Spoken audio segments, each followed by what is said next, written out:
welcome to the Left Brain, Right Brain podcast, Sandi. Thank you for coming. I'm trying to improve the accessibility of this podcast. Usually I just start straight away, but I'd like to maybe give you a chance to, in your own words, describe what it is that you do for the audience who doesn't know. Okay, I'm a musician. I play in a band called Escapism. I play bass and little keyboard and sing backups. And I'm a dancer. I have a dance troupe and I teach dance for a living. What made you guys come down and tour Australia in the first place? Kieran Callanan invited us and we just said yes. Did you know about his work before he invited you? Yeah, he's our friend. Yeah. Honestly, I'd only seen him perform once and I was blown away. And he came to LA and he played a show at the Echo, just an opening slot. And so I saw an abridged set, which I would later learn after touring with Kieran that this was an abridged set.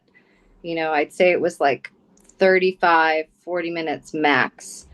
And yeah, I was just blown away. I thought it was the best thing I'd seen, in recent memory. Wow, yeah, he's definitely an anomaly here in Australia. Like his type of art that he makes and the type of music that he makes, I wouldn't say it represents the general population here. Yeah, I guess the understanding that was made after talking to him is that maybe Australia artistically performs more of a sort of conforming consensus with the arts and likes to keep, things nice and clean and understandable. And maybe Kieran is a little outside of that box. I would Um, definitely agree. Yeah, 100%. yeah, which is why we like him, of course. Well, I guess a lot of the people that he works with, I'm also quite a big fan of. I know he's done stuff with like he's done stuff with Conan Murchison and he's friends with like Stevie Moore and all those sorts of people that like a lot of Australians, unless you're in New Zealand, because New Zealand's rock scene. I don't know if you guys toured New Zealand, did you? No, we didn't. Yeah, But their I, rock scene is like a fair bit different to our one here. yeah, that's what I've heard. Honestly, yeah, next time it would be great to go there as well. I do have a fun story about R. Stevie Moore, though. Oh, really? Please share. Yeah, well, I went to college in Northern California, and at the time, there was a big sort of house party scene, and there was this house that was called the Mexan Wow, and somehow it got on the map of like official venues. So when booking agents would be booking these tours for these artists, they would just book them at the Mexan Wow. I don't know how they got on whatever this list, or people were like Mexan Wow, but it was this warehouse out in what was called the Bottoms, which is essentially like farmland. So it's this like, you drive, 20 minutes outside of town, middle of nowhere, just dirt streets. There's like cows and manure. It has a very particular smell I to can it. smell it from here already. Yeah. Yeah, so that's where our Stevie Moore played in this little garage house party. And the extremely memorable show. He was wearing his PJs and spent a lot of time rolling around on the floor. And it was a great show. Yeah. Maybe that was like a pre-bedtime ritual that he does, and he wanted to share it with everyone. I wonder, does he wear his pajamas every show? Or was that something special? I like to think it was special. It does also beg an existential question, which is if you wear your pajamas outside, what do you wear inside? Is it like an inverted thing where you wear a suit to bed? Ooh, yeah, right. Yeah, if his performance wear is the PJs, yeah, what is the casual, relaxing around the home wear? That would be the ultimate subversion, I think. Probably just these, I mean, I think most people hang out in their underwear at home. I don't know if I'm correct on this, but that's just my idea. No, I usually do too, although obviously not for the podcast. This is formality, this t-shirt. Yeah. Okay, good. Yeah, Um, right. but I would say it is interesting what a lot of underground or alternative or avant-garde musicians actually wear in their spare time. I'll definitely ask. I know you guys have played shows with and are friends with Gary Wilson, and he's coming on the show next week. So I'll definitely have to ask him about his general attire because I've never seen. I don't think I've ever seen a normal photo of him. Outside of a suit or cellophane. Gary, he's the best. Yeah, he and Dolly Parton, I think, both share a similar showbiz sense. I I heard that Dolly Parton, an interview with her, and she's talking about how whenever she leaves the house, ever, even if it's just going to run a few groceries, she puts on full hair, full Mm, makeup, mm. outfit.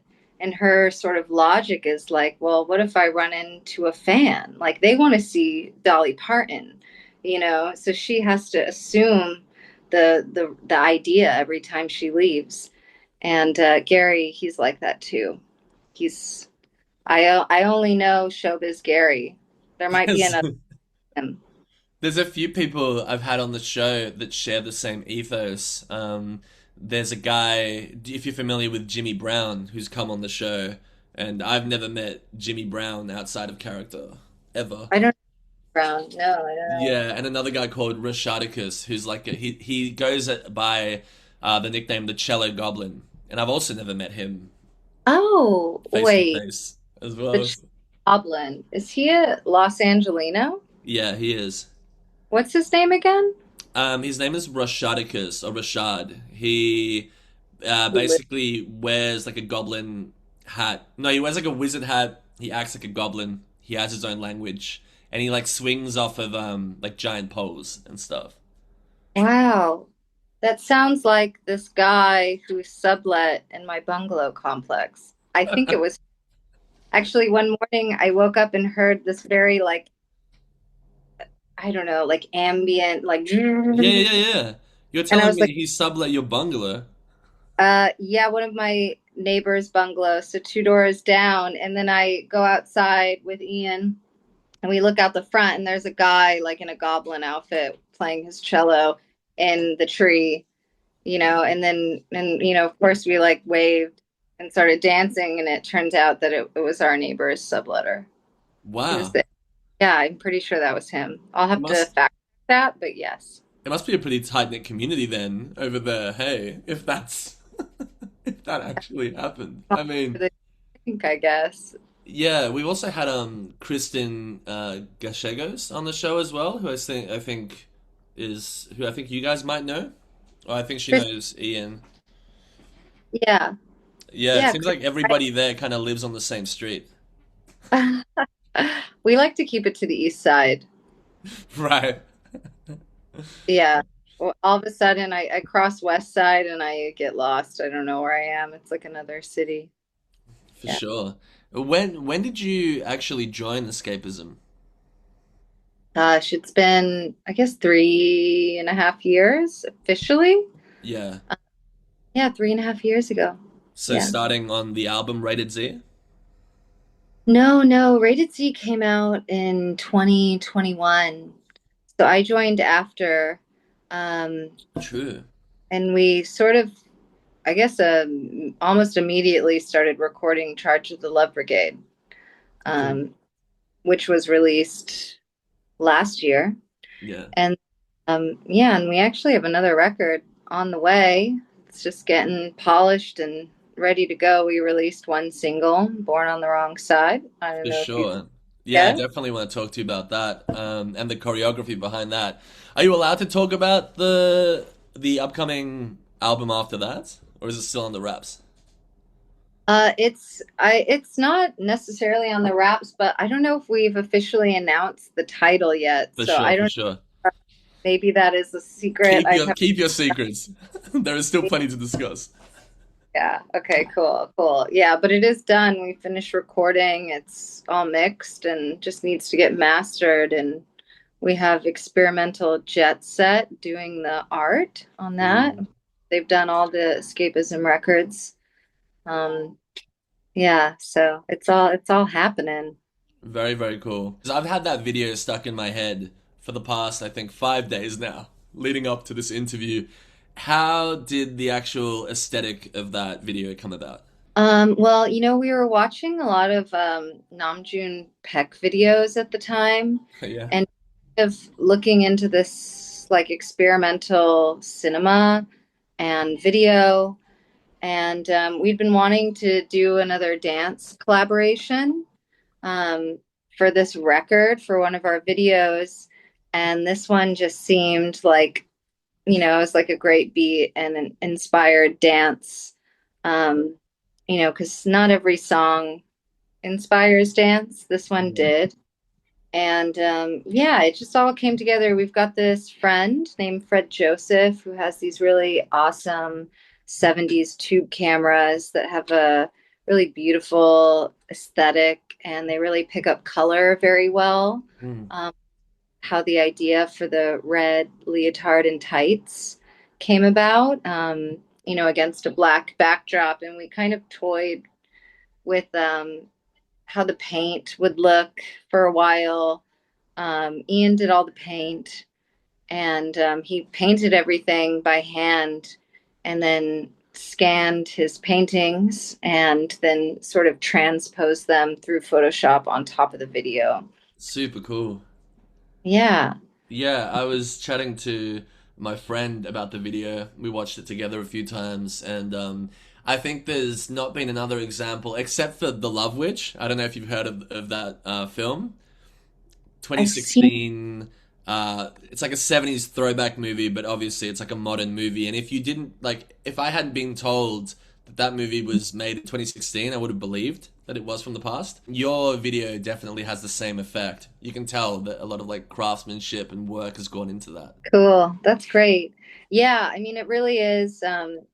It definitely was a real artistic collaboration and expression, not to sound pretentious, but the cameras, really the cameras are what gives them the, retro effect, for lack of a better word. Yeah, Um, we're both pretty anti-digital camera and, you know, just I just believe in the magic of like film and video, and I just think it's a much more flattering look, I agree as well.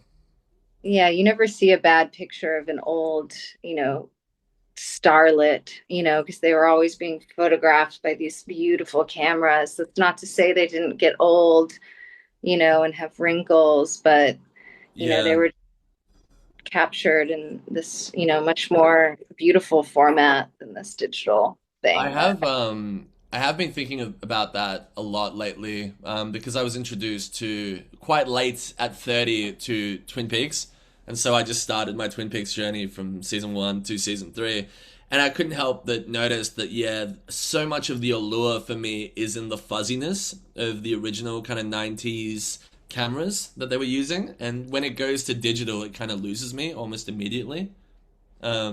There's a certain charm, I think, to that feeling, which you can't Yeah, quite replicate. I'm so excited that you're watching Twin Peaks for the first time. I mean, wow. Not to age myself, but my mother did tell me that while giving birth to me, she was watching Twin Peaks because it was airing, at the time. And apparently at the time it was this huge, just everyone, the world, America at least, was obsessed with Twin Peaks. And, her, my dad and her best friend are in the room and, she's in labor and they're like, we got to check out the next episode, Twin Peaks, no matter what. So, Well, and have you watched all the episodes? I have not seen the new The new one, season, yeah. mainly out of fear for it being bad It's because it's a it's a very justifiable fear. I will let you know that. I mean, the first two seasons are just pure magic Yeah. and strange and beautiful, and the acting and the aesthetic and even the story that doesn't even matter, because it's just so aesthetically pleasing and the mood. It's about the mood It is and literally, yeah. music, of course. Do you have a lot of filmic influences from those time periods or like 70s, 80s and 90s? Yeah, well, I would say that I watch cinema probably mostly from 80s and older, not even 90s. Although I do, I'll watch something from the 90s, but I go all the way back to the 30s and 40s. I love watching the Busby Berkeley big musical numbers, 1940s Technicolor. A lot of that stuff's my favorite. Just oldies, Casablanca, The Red Shoes, just a classics girl. Yeah. Um, but 50s and 60s cinema, 70s, I love too. So the older, the better. Yeah, I can definitely see whether it was intentional or just in my imagination, the like a giallo kind of feeling as well to that video that you guys put out. And also Oh, the obviously I'd have to discuss this with Ian, but the you could let him know, I'm sure he already knows, the fuzziness of that guitar is the closest I've ever heard anyone get a tone to my favorite band ever, which is Os Mutantes, Brazilian rock band, like psych rock band from the 60s and 70s. So it's all kind of just like harkening back to a nicer time, I would say. yeah, yeah. It's pretty cool. Ian's a very singular guitar player who only uses one pedal, which in this day and age, I think it shows a lot of restraint artistically. And because of that, he has a signature sound, It For sounds sure. like, and yeah, that's cool. I love Os Mutantes. I have a few of their early records. Actually, play at the Lodge Room. Yeah, like a reunion show, obviously. Maybe only one original member. You know how it goes. How did you and Ian actually meet? We have a pretty fun origin story because we just ran into each other on the street and we just met on the sidewalk. Yep, I recognized him, so I think I gave some kind of magnetic look to pull him in, and he's been mine ever since. And this is was this in East Side LA or West Side? East Side, of course. Okay. I just finished one of his books yesterday. I read the audiobook, which he reads, which is awesome because you don't usually see the author read the book anymore. Supernatural Strategies for Making a Rock Band. Were you familiar with his texts before you met him? Just that one book, actually. My older sister actually had a copy of it on her coffee table. Wow. So I had read through Supernatural Strategies. That was my first book. And then as soon as Ian and I got together, he basically, enforced my reading of his other three novels, which luckily I'm a speed reader. So I just devoured them probably within like a week or two. Yeah, Yeah. I've only read I think I've started a while ago the like a Soviet tinged one with like a pink cover, but the supernatural strategies, like I finally reached the point of maturity because I'm in the punk rock scene quite heavily here in Melbourne. I finally reached the point in my life where that book is like quintessential to my existence. So it was very it's very refreshing to read a book on making a band, because I don't think a lot of people actually talk. I mean, it is about that. It's also about everything else. And a lot of things that I don't think have ever been discussed before, except for in the pages of that book. So Well, funny how, like, at this point, I don't know, maybe it's 10 years old or maybe older than that, but somehow it's even more relevant now, even in yeah, this kind of age where everyone is a solo artist, everyone plays with backing tracks. So this idea of a band is this kind of like vintage thing that people don't know how to do anymore. In the past, everyone had a band. You get in a garage and you play music. Okay, drums, bass, we're going to need a guitar player. One of us has to sing. yeah. You just out. But now I truly believe that, it's less natural. People need a little more guidance. And, luckily, this book exists. Supernatural strategies for making a rock and roll band. And, the kids, they can learn how to do it from one of the masters. It literally solves the existential question that I have been burdened with since my band has kind of been, I guess, burnout really got to me here. Going back to what we said at the beginning, that with the Kieran kind of conversation about being weird or being odd or being yourself. in a culture that doesn't accept it very well, and getting older in that culture. And you ask yourself, why? Why do I do this? Why am I doing this? And I actually found it to be the only text that answers that in the most, outrageous way possible, but it's incredibly grounded too. I do think it will serve as like a Bible of sorts for future rock musicians or underground artists in general. Yeah, I Great. thought it was written in 2020, but I must have got it mixed up. It must be 2016 or like.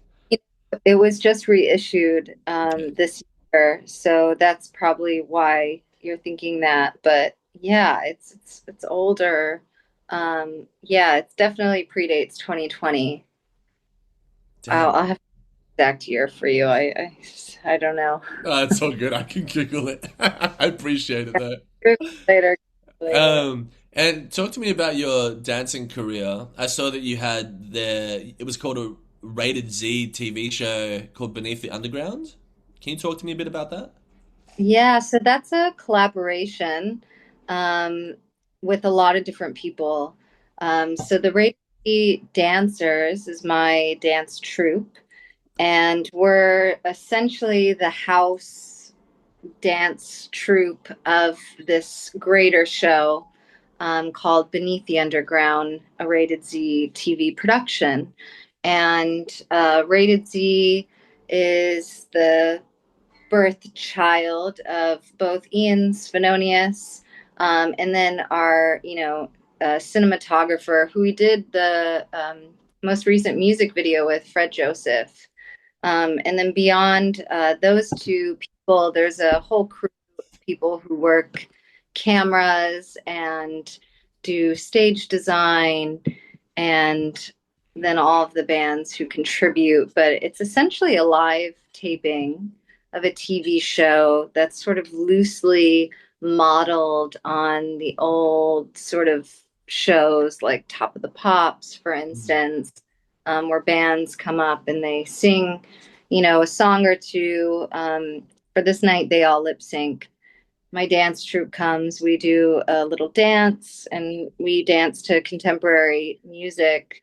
Um, and then, yeah, there's all kinds of little delights and treats. And yeah, it's a cool night, and it's turned into a cool TV show. So And it there's a actually runs on cable TV.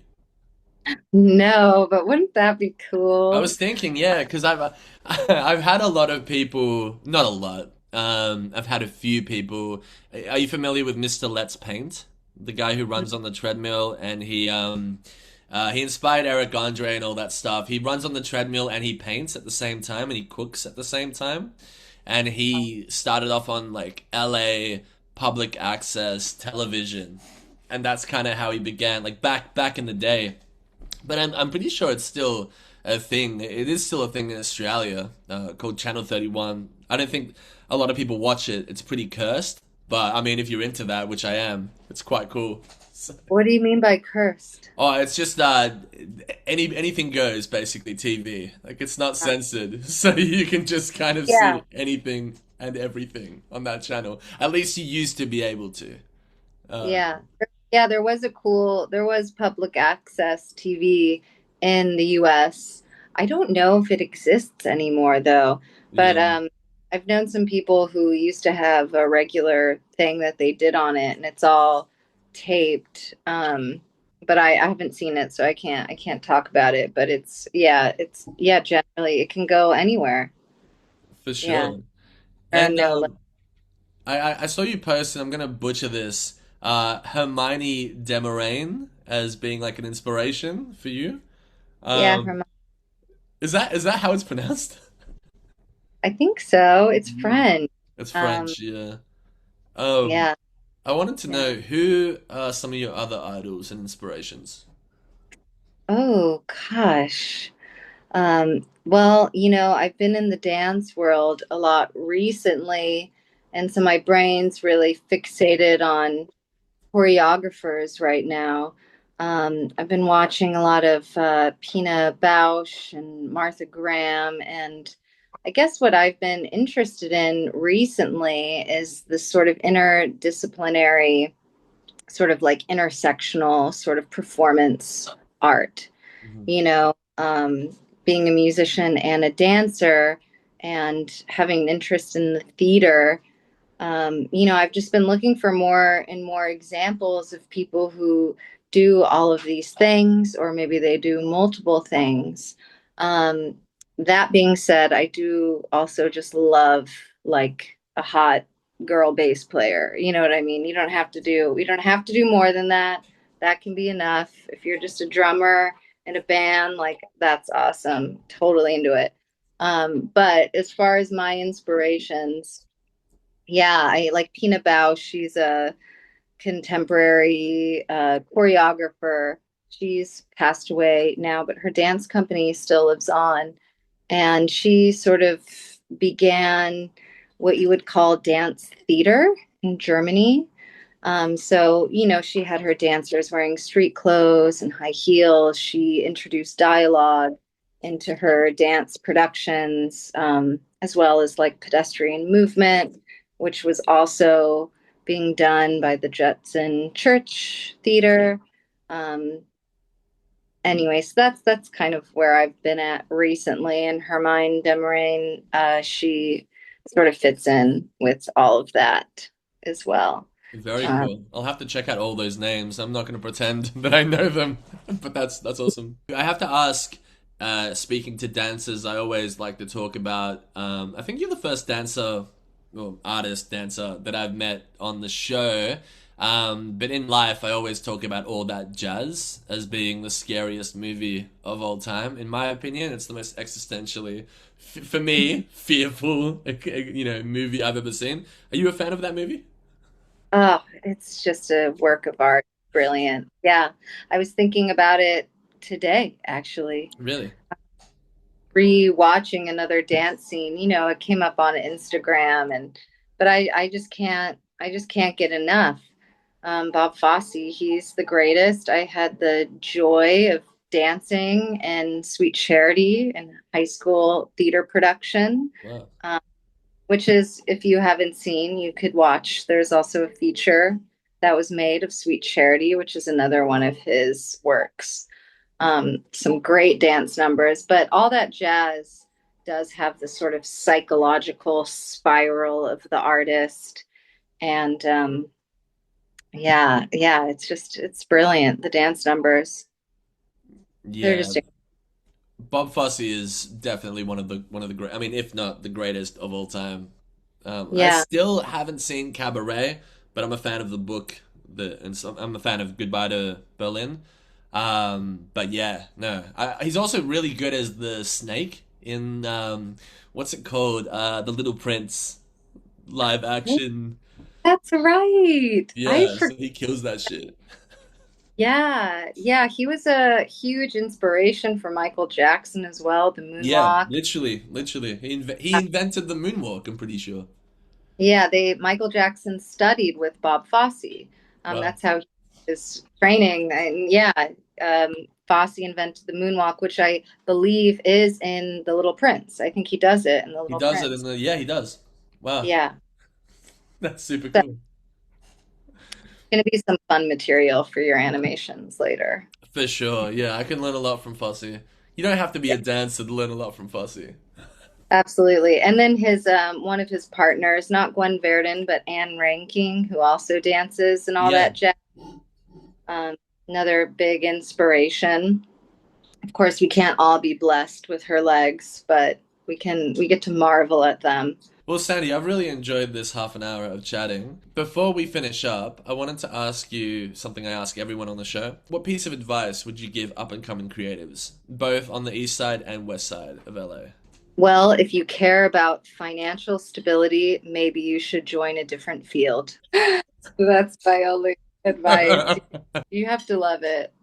Yeah, yeah, you do. I was discussing this with my friend today, right before the show. I was just posting on Instagram and not getting the attention that you want or that you expect, and that kind of feeling, and still going at it every single day, shifting a few little variables and trying again, and then even when it's not working, just being happy with what you've made and just having it out there for other people to see, even if it's one person, two people, that's Mhm. enough. It's a certain kind of crazy that draws us to this profession. Not even profession, like a way of life. And it's the money Yeah, making side that makes it stressful. Otherwise, it wouldn't be stressful, I think, for a lot of us. absolutely. Yeah, I feel like you have to kind of have this, you have to be obsessed with the work Yeah. itself and not attached to the outcome, but really, not to sound cheesy, but it really is about the process and deriving the sort of meaning and satisfaction from just the practice of doing it, rather than the result. I mean, as musicians, we get that satisfaction, we get to play on stage and everyone claps and, but sometimes people don't come, and you have to find that same kind of satisfaction for maybe, two people in the audience versus 200 or 2000. I don't know what kind of rooms everyone's playing, but yeah, you just have to love to do it. That's all. There's literally no other reason to do it at the end of the day. No, there's no other reason. And there's certain things depending on what medium one uses. For me, like I can do a drawing. I've been getting back into my line art, and I can be extremely satisfied with that in a matter of an hour maybe or 45 minutes. And with a band, it splits off into different kinds of satisfaction. Being on stage, recording, making sure the artwork is how you like it. The overall package, and everyone has different things that they enjoy. I guess it's just about finding a way to keep certain aspects of that process sacred in a world where everything is revealed to everyone, Yeah. you know? And that's I, the tough one because there's an element of wanting to prove yourself. Subconsciously, there's like something that makes you want to prove yourself with each release and each artwork. And at a certain point, I guess it's okay if you never released anything ever again, and the world kind of got a vague idea of who you are, and you left it there, and you just enjoyed it because it should be pleasurable at the end of the day. It should be on hey, some what's your level. star, Dan? Do you say star sign? Yeah, like your zodiac. I'm Aries. Me too. True. What What's what your, what what day of March were you born? I'm April 13th. Okay, I'm March 23. Sick. That's cool.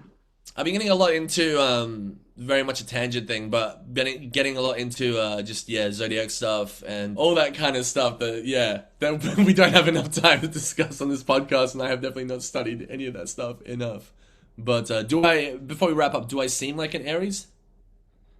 Um, I'm not sure what even prompted me to ask you that. Well, that's why I asked. Yeah, I can't remember why I thought to ask you that. But yeah, I mean, Eric, because I was gonna say, I think a lot of being an artist is that for me it's the lifestyle. I like the lifestyle, and it's this kind of like refusal to, grow up and get an Mm. off job, and yeah, and yeah, I don't know, maybe certain star signs are more drawn to that, and I do think that Aries might be one of them. Well, it would be awesome to be able to pinpoint a lot of the issues that I've had in my life with that, through choosing the creative careers that I've done and the creative degrees that I've pursued as well. So maybe it is just because I'm an Aries. That would be great. That would take a lot of weight off my back, I think. Yeah, they're like, oh, it was just my destiny because I was born in March.